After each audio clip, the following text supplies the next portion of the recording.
नमस्कार, संसद टीवी में आपका स्वागत है। मैं हूं प्रतिबिंब शर्मा और आप देख रहे हैं प्रश्नकाल दोनों सदनों लोकसभा और राज्यसभा में बहुत महत्वपूर्ण समय होता है। इस दौरान माननीय सांसद विभिन्न क्षेत्रों से जुड़े हुए महत्वपूर्ण प्रश्न पूछते हैं, जिसका उत्तर संबंधित मंत्रालय और मंत्री के द्वारा दिया जाता है। आज भी दोनों सदनों में महत्वपूर्ण प्रश्न पूछे गए हैं। सबसे पहले नजर डाल लेते हैं लोकसभा के भीतर प्रश्नकाल के दौरान पूछे गए प्रश्नों पर।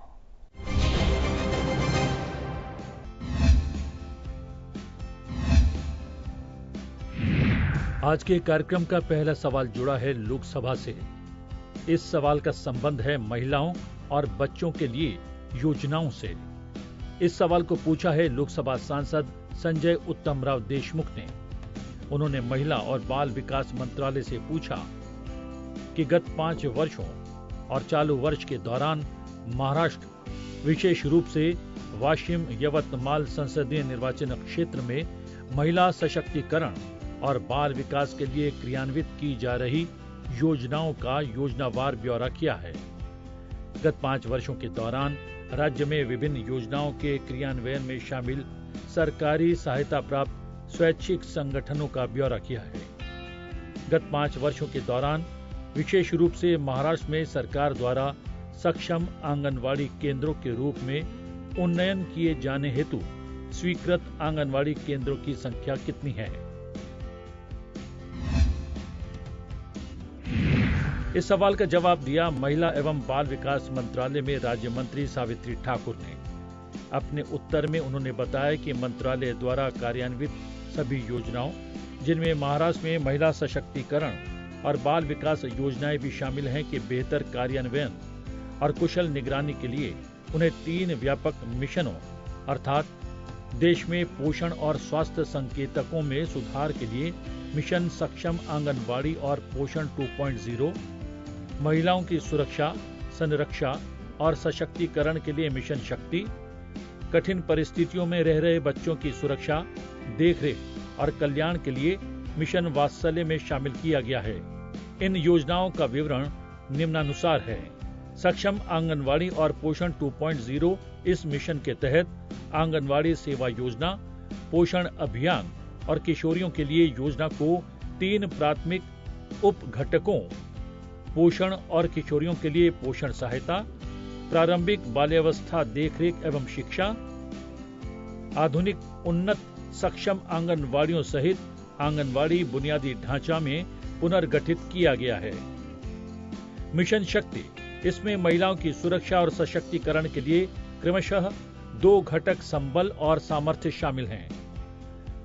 संबल घटक के अंतर्गत निम्नलिखित योजनाएं शामिल की गई हैं, जिसमें 1 स्टॉप सेंटर, निजी और सार्वजनिक दोनों स्थानों पर हिंसा से प्रभावित और संकटग्रस्त महिलाओं को एक ही स्थान पर एकीकृत और समन्वित तरीके से एकीकृत समर्थन और सहायता प्रदान करने, महिला हेल्पलाइन 181 WHL, एक 24/7 365 डेज टोल फ्री आपातकालीन गैर आपातकालीन प्रतिक्रिया प्रणाली जो ERSS 112 और अन्य मौजूदा हेल्पलाइन संस्थानों के साथ एकीकृत है।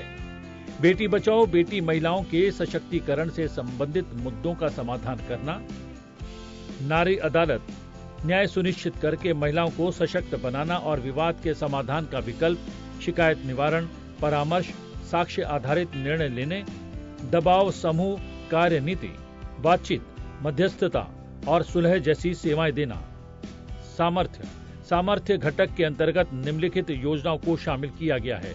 प्रधानमंत्री मातृ वंदना योजना केंद्र प्रायोजित मातृत्व लाभ योजना है, जिसके अंतर्गत पहले बच्चे और दूसरी संतान के रूप में लड़की होने पर प्रत्यक्ष लाभ अंतरण मोड में लाभार्थियों को नकद प्रोत्साहन दिया जाता है।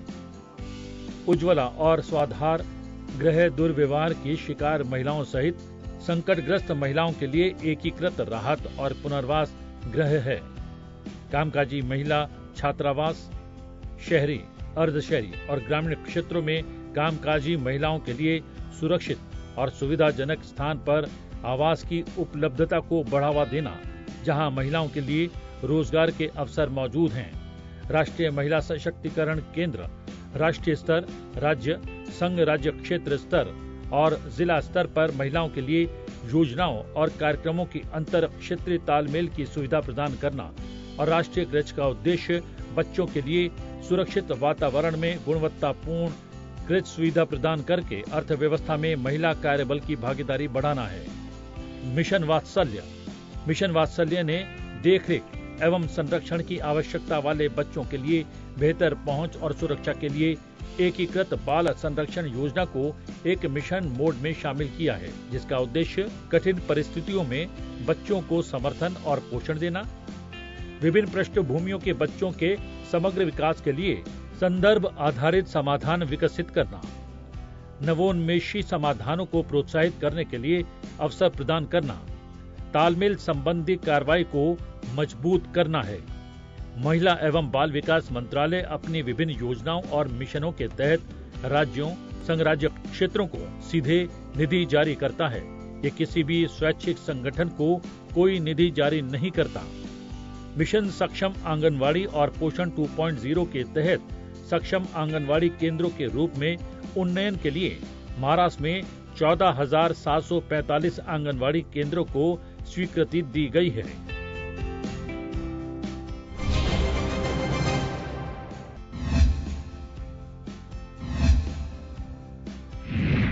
आज के कार्यक्रम का अगला सवाल जुड़ा है क्षेत्रीय सामरिक सहयोग में वृद्धि से। इस सवाल को पूछा है लोकसभा सांसद मुकेश कुमार चंद्रकांत दलाल ने। उन्होंने विदेश मंत्रालय से पूछा कि सरकार द्वारा विशेष रूप से खाड़ी और मध्य पूर्व और उत्तरी अफ्रीका क्षेत्र में क्षेत्रीय सामरिक सहयोग बढ़ाने के लिए क्या पहल की है। भारत मध्य पूर्व यूरोप आर्थिक गलियारे से भारत और अन्य देशों के बीच संपर्क और व्यापार संबंधों में किस तरह सुधार होने की उम्मीद है। इस क्षेत्र में सुरक्षा चुनौतियों से निपटने और समुद्री सुरक्षा सुनिश्चित करने के लिए क्या उपाय किए जा रहे हैं। अपने कूटनीतिक प्रयासों द्वारा सरकार भूमध्य सागर और उससे इतर के देशों के साथ संबंधों को मजबूत करने के लिए किस तरह योजना बना रही है। भारत और चर्चित क्षेत्रों के बीच आर्थिक और सांस्कृतिक संबंधों को बढ़ावा देने में भारतीय मूल के लोगों द्वारा निभाई गई भूमिका का ब्यौरा किया है। इस सवाल का जवाब दिया विदेश मंत्रालय में राज्य मंत्री पवित्र मार्गरेटा ने। अपने जवाब में उन्होंने बताया कि खाड़ी, मेना और भूमध्य सागर क्षेत्र के देशों के साथ संबंधों को और मजबूत करने के उद्देश्य से भारत ने अपने कूटनीतिक प्रयासों का लाभ उठाकर कई देशों के साथ बहुआयामी रणनीतिक सहभागिता की है, जिसका उद्देश्य राजनीतिक संबंधों को बढ़ाना, राजनयिक हितों को आगे ले जाना, राष्ट्रीय सुरक्षा को मजबूत करना और अधिक आर्थिक एवं निवेश संवर्धन, ऊर्जा संसाधनों को सुरक्षित करना, लोगों के बीच संबंधों को गहरा करना, प्रौद्योगिकी और नवाचार में सहयोग का विस्तार करना, अवसंरचना का विकास करना और वैश्विक प्रभाव बढ़ाना है। Bharat I2U2 Bharat, Israel, UAE और यूएसए पहल का हिस्सा है, जिसका उद्देश्य जल, ऊर्जा, परिवहन, अंतरिक्ष, स्वास्थ्य और खाद्य सुरक्षा जैसे 6 पारस्परिक रूप से पहचाने गए क्षेत्रों में संयुक्त निवेश को प्रोत्साहित करना है। इसका उद्देश्य अवसंरचना के आधुनिकीकरण, उद्योग को कार्बन मुक्त करने, सार्वजनिक स्वास्थ्य में सुधार और महत्वपूर्ण उभरती एवं हरित प्रौद्योगिकियों के विकास को बढ़ावा देने में मदद करने के लिए निजी क्षेत्र की पूंजी और विशेषज्ञता को जुटाना है। नई दिल्ली में G20 नेताओं के शिखर सम्मेलन के अवसर पर भारत, यूरोपीय संघ, फ्रांस, जर्मनी, इटली, सऊदी अरब, यूएई और अमेरिका के नेताओं ने 9 सितंबर 2023 को एक समझौता ज्ञापन की घोषणा की, जिसके तहत एक नया भारत मध्य पूर्व यूरोप आर्थिक गलियारा विकसित करने के लिए मिलकर काम करने की प्रतिबद्धता जताई गई। IMEEC में 2 अलग अलग गलियारे शामिल होंगे। पूर्वी गलियारा भारत को खाड़ी से जोड़ेगा और उत्तरी गलियारा खाड़ी को यूरोप से जोड़ेगा। इन गलियारों का उद्देश्य कनेक्टिविटी बढ़ाना, दक्षता बढ़ाना, लागत कम करना, क्षेत्रीय आपूर्ति श्रृंखलाओं को सुरक्षित करना, व्यापार पहुंच बढ़ाना, रोजगार पैदा करना और ग्रीन हाउस गैस उत्सर्जन कम करना है, जिसके परिणाम स्वरूप एशिया, यूरोप और मध्य पूर्व का परिवर्तनकारी एकीकरण होगा। भारत और संयुक्त अरब अमीरात के बीच भारत मध्य पूर्व यूरोप आर्थिक गलियारे के संचालन के लिए सहयोग से संबंधित एक अंतर सरकारी फ्रेमवर्क करार पर 13 फरवरी 2024 को हस्ताक्षर किए गए। इस रूपरेखा के मुख्य तत्वों में एक डिजिटल पारिस्थितिकी तंत्र सहित एक संभार तटीय मंच का विकास एवं प्रबंधन और IMEEC को मूर्त रूप देने के लिए सभी प्रकार के सामान्य कार्गो, बल्क, कंटेनर और तरल बल्क को संभालने के लिए आपूर्ति श्रृंखला सेवाओं का प्रावधान शामिल है। IMEEC के कार्यान्वयन में कई हितधारक शामिल हैं और ये प्रारंभिक चरण में है। सरकार के पास इस क्षेत्र में सुरक्षा चुनौतियों का समाधान करने और समुद्री सुरक्षा सुनिश्चित करने के लिए बहुआयामी दृष्टिकोण है। इनमें अन्य बातों के साथ साथ सभी क्षेत्रों में सुरक्षा एवं विकास के लिए पारस्परिक और समग्र उन्नति पहल, हिंद महासागर नौसेना संगोष्ठी पहल, हिंद महासागर रिम एसोसिएशन, कोलंबो सुरक्षा सम्मेलन और रक्षा, सुरक्षा और रणनीतिक समझौतों पर हस्ताक्षर करना शामिल है। हिंद महासागर के देशों के कल्याण और प्रगति के लिए भारत की प्रतिबद्धता, जिसमें प्रथम सहायता प्रदाता और निवल सुरक्षा प्रदाता के रूप में भूमिका शामिल है। अन्य बातों के अलावा महासागर दृष्टिकोण पर आधारित है। भारत का उद्देश्य क्षेत्र में अधिक समृद्धि को बढ़ावा देना और हिंद महासागर को समुद्र के कानून संबंधी संयुक्त राष्ट्र अभिसमय का सम्मान करते हुए एक स्वतंत्र और खुले स्थान के रूप में स्थापित करना है। दुनिया के सबसे बड़े प्रवासी समुदाय के रूप में हम प्रवासी भारतीयों के साथ अपने जुड़ाव में एक क्रांतिकारी परिवर्तन लाए हैं।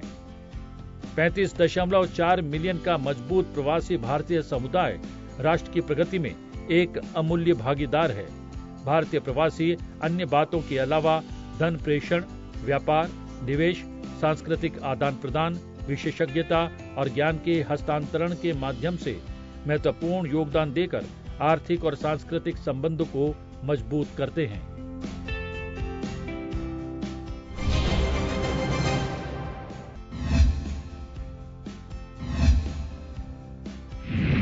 आज के कार्यक्रम का अगला सवाल जुड़ा है प्रशिक्षित नर्सिंग स्टाफ की कमी से। इस सवाल को पूछा है लोकसभा सांसद खलीलुर रहमान ने। उन्होंने स्वास्थ्य एवं परिवार कल्याण मंत्रालय से पूछा, क्या देश में पर्याप्त प्रशिक्षित नर्सिंग स्टाफ की कमी है? यदि हाँ, तो ब्यौरा क्या है और ये कमी कितनी है? सरकार द्वारा इस कमी को पूरा करने के लिए क्या कदम उठाए गए हैं या उठाए जाने का विचार है? इस सवाल का जवाब दिया स्वास्थ्य और परिवार कल्याण मंत्रालय में राज्य मंत्री अनुप्रिया पटेल ने। अपने जवाब में उन्होंने बताया कि भारतीय नर्सिंग परिषद के अनुसार देश में लगभग 38,49,000 नर्सिंग कर्मी पंजीकृत हैं। नर्स जनसंख्या अनुपात लगभग 2.20 नर्स प्रति 1,000 जनसंख्या है। देश में लगभग 5,299 नर्सिंग संस्थान हैं, जो सालाना लगभग 3,82,000 नर्सिंग कर्मी तैयार करते हैं। देश में नर्सिंग कर्मियों की संख्या बढ़ाने के लिए उठाए गए कुछ सक्रिय कदम इस प्रकार हैं।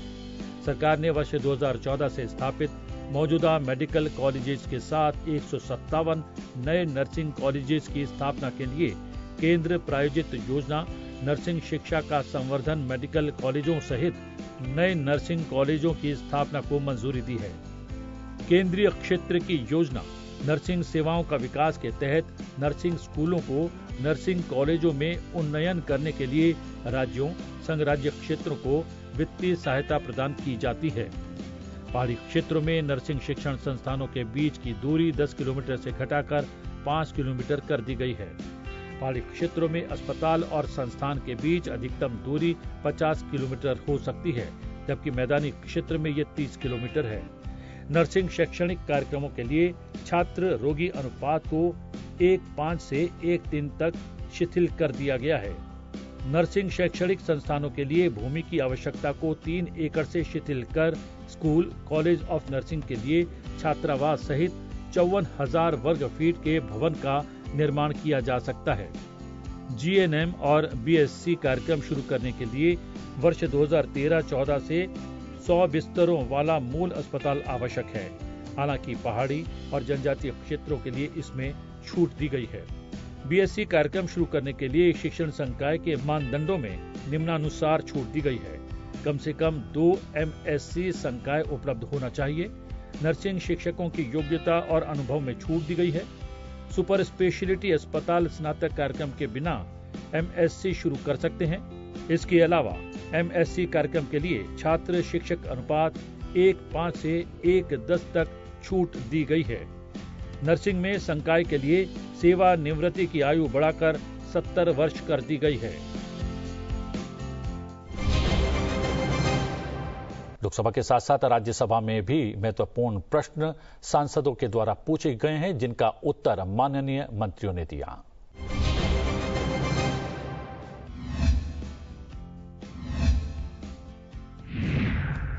कार्यक्रम के इस हिस्से में सवाल राज्यसभा से जुड़े हुए। राज्यसभा से जो पहला सवाल हमने कार्यक्रम में शामिल किया है वो जुड़ा है रेशम किसानों और बुनकरों की सहायता से। इस सवाल को पूछा है राज्यसभा सांसद मिथिलेश कुमार ने। उन्होंने वस्त्र मंत्रालय से पूछा कि सरकार रेशम किसानों और बुनकरों को उनकी उत्पादकता बढ़ाने और उनके जीवन यापन में सुधार लाने के लिए किस प्रकार सहायता प्रदान कर रही है। क्या भारत से रेशम निर्यात को बढ़ावा देने के लिए कोई नई नीतियां या योजनाएं शुरू की जा रही हैं?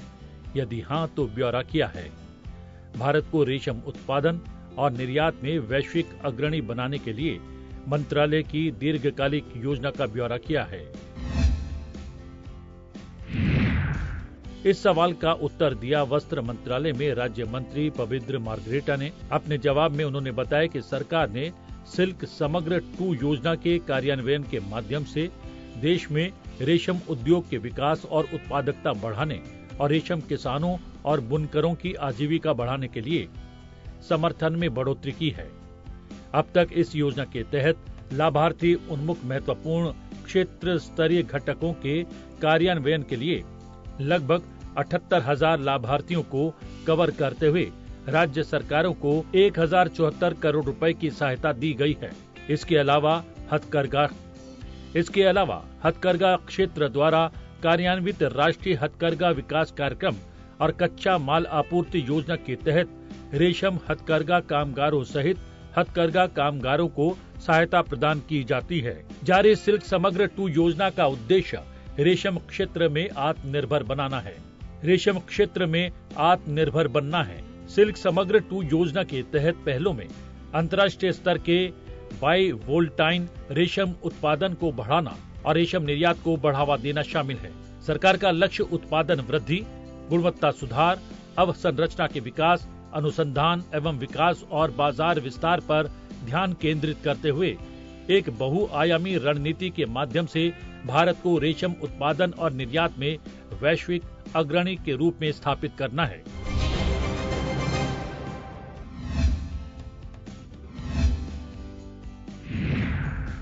आज के कार्यक्रम का अगला प्रश्न जुड़ा है घरेलू इस्पात मूल्य के स्थिरीकरण से। इस सवाल को पूछा है राज्यसभा सांसद रंजीत रंजन ने। उन्होंने इस्पात मंत्रालय से पूछा, वैश्विक उतार चढ़ाव और व्यापार प्रतिबंधों की प्रतिक्रिया स्वरूप घरेलू इस्पात की कीमतों को स्थिर करने के लिए सरकार द्वारा क्या उपाय किए गए हैं। इस्पात उत्पादन, मूल्य निर्धारण और निर्यात पर हाल के नीतिगत हस्तक्षेपों का क्या प्रभाव पड़ा है। क्या इस्पात की बढ़ती कीमतों से प्रभावित लघु और मध्यम उद्यमों की सहायता के लिए राहत उपाय की कोई योजना बनाई जा रही है। इस सवाल का जवाब दिया इस्पात मंत्रालय में राज्य मंत्री भूपति राजू श्रीनिवास वर्मा ने। अपने जवाब में उन्होंने बताया कि इस्पात एक नियंत्रण मुक्त क्षेत्र है और इस्पात की कीमतें बाजार शक्तियों की मांग आपूर्ति संबंधी गतिशीलताओं, वैश्विक बाजार परिस्थितियों, कच्चे माल की कीमत संबंधी रुझानों, लॉजिस्टिक लागत, विद्युत और ईंधन लागत आदि द्वारा निर्धारित की जाती हैं। सरकार देश में लघु और मध्यम उत्पादकों सहित इस्पात क्षेत्र के विकास के लिए अनुकूल नीतिगत वातावरण तैयार कर एक सुविधा प्रदाता के रूप में कार्य करती है। सरकार ने वैश्विक उतार चढ़ावों और व्यापार प्रतिबंध के मुद्दों का समाधान करने और स्वदेशी इस्पात विनिर्माताओं की प्रतिस्पर्धात्मकता में सुधार लाने हेतु निम्नलिखित कदम उठाए हैं। वर्तमान में कुछ इस्पात उत्पादों जैसे सीमलेस ट्यूब, लोहे के पाइप और खोखले प्रोफाइल, मिश्र धातु या गैर मिश्र धातु इस्पात, इलेक्ट्रो गैल्वेनाइज्ड इस्पात, स्टेनलेस स्टील, सीमलेस ट्यूब और pipe, welded stainless steel pipe और ट्यूब से संबंधित पाटन रोधी शुल्क उपाय किए गए हैं। चीन और वियतनाम से वेल्डेड स्टेनलेस स्टील पाइपों और ट्यूबों के लिए प्रतिकारी शुल्क।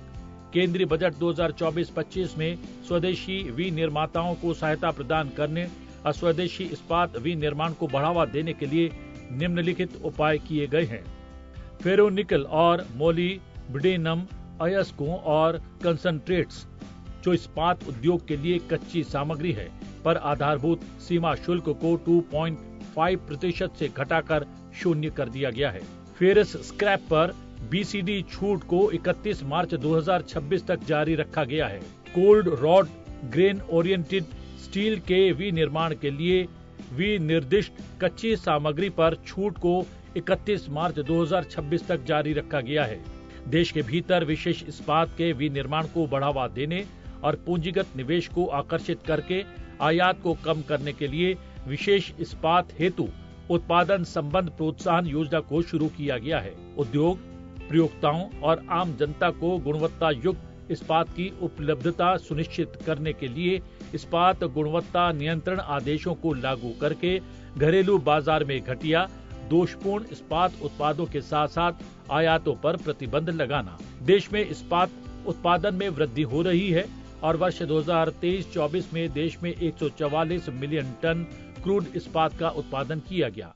सरकार ने स्वदेशी रूप से विनिर्मित लौह एवं इस्पात उत्पाद नीति के कार्यान्वयन और पंजाब के मंडी गोबिंदगढ़ में national institute of secondary steel की स्थापना करके लघु एवं मध्यम उद्यमों सहित इस्पात क्षेत्र को समर्थन देने के लिए कदम उठाए हैं।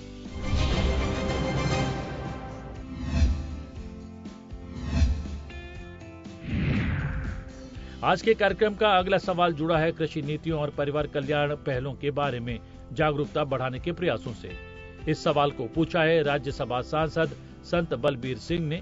उन्होंने ग्रामीण विकास मंत्रालय से पूछा कि ग्रामीण आबादी के बीच कृषि नीतियों और परिवार कल्याण पहलों के बारे में जागरूकता बढ़ाने के लिए क्या प्रयास किए जा रहे हैं। ग्रामीण समुदायों के लिए स्वास्थ्य, पोषण और कृषि तकनीकों में सुधार पर केंद्रित शैक्षिक कार्यक्रम कौन कौन से हैं? कृषि और परिवार कल्याण कार्यक्रमों को लागू करने में मंत्रालय के सामने वर्तमान में क्या प्रमुख चुनौतियां हैं? इन पहलों की प्रभावशीलता बढ़ाने के लिए कौन कौन सी भविष्य की योजनाएं या सुधार बनाए गए हैं या किए गए हैं? इस सवाल का जवाब दिया ग्रामीण विकास मंत्रालय में राज्य मंत्री कमलेश पासवान ने। अपने जवाब में उन्होंने बताया कि विस्तार सुधारों के लिए राज्य विस्तार कार्यक्रमों को समर्थन नामक एक केंद्र प्रायोजित योजना, जिसे आत्मा स्कीम के नाम से जाना जाता है, वर्ष 2005 से कृषि एवं किसान कल्याण मंत्रालय द्वारा कार्यान्वित की जा रही है। वर्तमान में ये योजना देश के 28 राज्यों और 5 संघ राज्य क्षेत्रों के 740 जिलों में कार्यान्वित की जा रही है। ये योजना देश में विकेंद्रीकृत किसान अनुकूल विस्तार प्रणाली को बढ़ावा देती है। इस योजना के तहत राज्य सरकारों को अनुदान सहायता जारी की जाती है, जिसका उद्देश्य किसानों को प्रशिक्षण, प्रदर्शन, ज्ञानार्जन दौरा, किसान मेला, किसान हित समूहों को संगठित करने और पुरस्कृत किसानों के क्षेत्र में फार्म स्कूल की स्थापना के माध्यम से कृषि और संबद्ध क्षेत्र के विभिन्न विषयगत क्षेत्रों में नवीनतम कृषि प्रौद्योगिकियों और अच्छी कृषि पद्धतियों को उपलब्ध कराने के राज्य सरकार के प्रयासों का समर्थन करना है। भारत सरकार ने परिवार कल्याण को बढ़ावा देने और स्वास्थ्य एवं पोषण में सुधार के लिए खास तौर पर ग्रामीण समुदायों में कई पहल शुरू की है। राष्ट्रीय परिवार नियोजन कार्यक्रम विभिन्न प्रकार के गर्भ निरोधक विकल्प प्रदान करता है, जिसमें इंजेक्टेबल एमपीए और सेंट्रोक्रोमैन जैसे नए विकल्प शामिल हैं। मिशन परिवार विकास जैसे कार्यक्रम 13 उच्च प्राथमिकता वाले राज्यों में गर्भ निरोधकों तक पहुंच में सुधार लाने पर ध्यान केंद्रित करते हैं। अन्य प्रयासों में गर्भावस्था के बाद गर्भ निरोधक, आशा द्वारा गर्भ निरोधकों की घर घर डिलीवरी और जागरूकता बढ़ाने के लिए विश्व जनसंख्या दिवस जैसे आयोजन शामिल हैं। इसके अतिरिक्त परिवार नियोजन रसद प्रबंधन प्रणाली सभी स्वास्थ्य सुविधाओं पर वस्तुओं की उपलब्धता सुनिश्चित करती है। पोषण और स्वास्थ्य कार्यक्रमों में एनीमिया मुक्त भारत रणनीति शामिल है, जो IFA अनुपूरक, कृमिनाशक, फोर्टिफाइड भोजन और जागरूकता अभियानों के माध्यम से एनीमिया में कमी को लक्षित करती है। पोषण पुनर्वास केंद्र कुपोषित बच्चों की देखभाल प्रदान करते हैं, जबकि माताओं का पूर्ण स्नेह कार्यक्रम स्तनपान को बढ़ावा देता है। राष्ट्रीय कृमि मुक्ति दिवस और ग्राम स्वास्थ्य स्वच्छता और पोषण दिवस के तहत मातृ एवं बाल स्वास्थ्य सेवाएं सुनिश्चित की जाती हैं और महिला एवं बाल विकास मंत्रालय के सहयोग से जागरूकता बढ़ाई जाती है। मातृ स्वास्थ्य जागरूकता बढ़ाने के लिए आउटरीच शिविर और मातृ बाल संरक्षण कार्ड जैसे शैक्षिक उपकरण सेवाओं, पोषण और खतरे संबंधी संकेतों पर महत्वपूर्ण जानकारी का प्रसार करते हैं। नियमित समीक्षाएं और क्षेत्रीय दौरे इन पहलों के प्रभावी कार्यान्वयन को सुनिश्चित करते हैं, जिसका उद्देश्य ग्रामीण क्षेत्रों में बेहतर स्वास्थ्य परिणाम प्राप्त करना है। मातृ स्वास्थ्य पहलों के प्रभावी कार्यान्वयन की निगरानी और प्रभावी कार्यान्वयन सुनिश्चित करने के लिए राज्यों, संघ राज्य क्षेत्रों में आवधिक क्षेत्रीय, राज्य स्तरीय समीक्षा बैठकें और क्षेत्रीय दौरे और सामान्य समीक्षा मिशन क्षेत्रीय दौरे किए जाते हैं।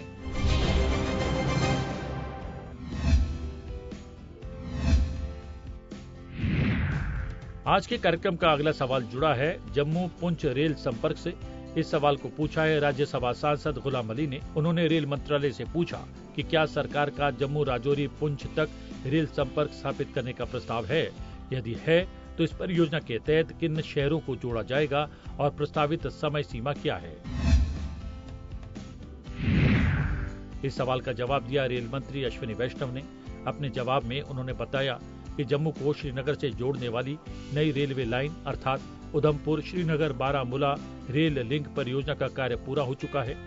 इस परियोजना में जम्मू और कश्मीर राज्य के उधमपुर, रियासी, रामबन, श्रीनगर, अनंतनाग, पुलवामा, बडगाम और बारामूला जिले शामिल हैं।